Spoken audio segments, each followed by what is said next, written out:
Let's discuss now. Democratic Congressman Denny Heck is here, a member of the House Intel Committee. Good evening, sir. Appreciate you joining us. You're welcome.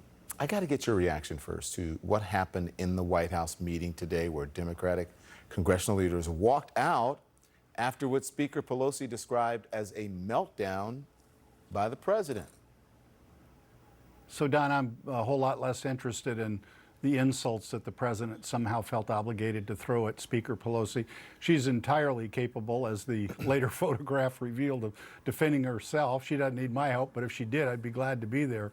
I'm a lot more focused on the object of that meeting and the underlying recklessness of the president with respect to pulling the troops back in northern Syria. Don, we've talked about this before, and unfortunately, if you fast rewind, virtually everything we said would happen has happened. We said if the president pulled those troops back, that Turkey would invade Syria, that Kurdish civilians would be killed, they have been, and we said that ISIS prisoners would somehow escape either purposefully or in the chaos of the Kurds being redirected to defend themselves. And that's happened as well. The only thing that hasn't yet happened, and we pray that it never does, is that ISIS is able to stand back up itself as a considerable force in that region, a military force, which will definitely threaten America's national security. You did mention that the president is saying none of this is any fault of his own. Since we're on that subject, I wanted to talk to you about Ukraine, but since we're there, let's talk about this letter, okay? The letter that he wrote to Erdogan, and he handed over to the lawmakers, where he says, don't be a tough guy, don't be a fool.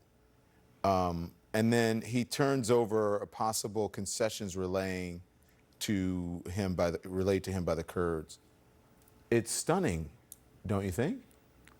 So, Don, I was in the SCIF all day, obviously, in the interview with former Special Advisor and Ambassador McKinley. So I didn't see that until late afternoon. My staff handed it to me.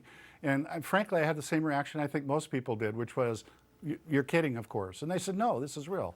I read it again and I said, no, you're kidding. And I literally did not believe them until I saw it on the news. That's how stunning I thought it was.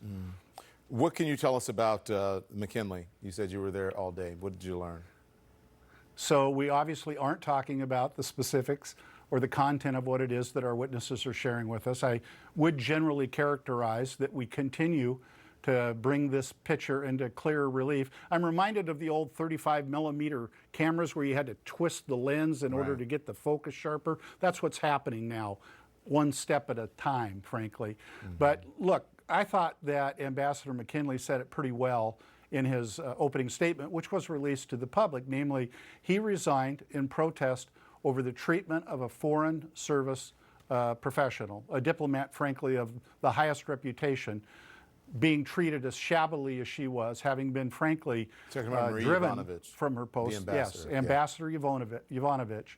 But also, and this is getting a little bit lost, because of how deeply concerned he is about the administration effectively weaponizing the foreign service in order to achieve domestic political objectives.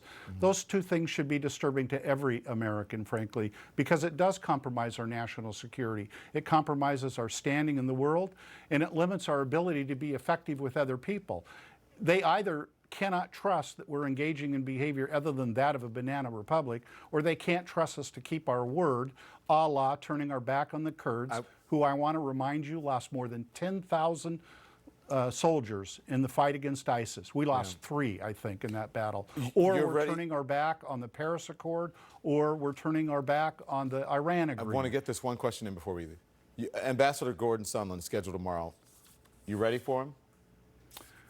I think so. These are staff-led depositions, Don. We have investigative staff who are adhering to the highest standards of investigation. They're trained lawyers and all former prosecutors. Members have the opportunity to weigh in with questions. Believe you me, we do, but it's principally being undertaken by the staff attorneys. And every single witness, every single one that has come forward has added to the richness and the texture of our understanding of this sordid affair, and understanding that it goes very deep and very broad. As a matter of fact, Don, what I would say about the whole process going forward is, at some point we're going to have a difficult time determining where is it we're going to draw the line and just say enough, because we already know quite a bit. But we have work left to do, and we will undertake it. We'll leave it there. Thank you, Congressman Denny Heck. I appreciate your time. Thank you, sir.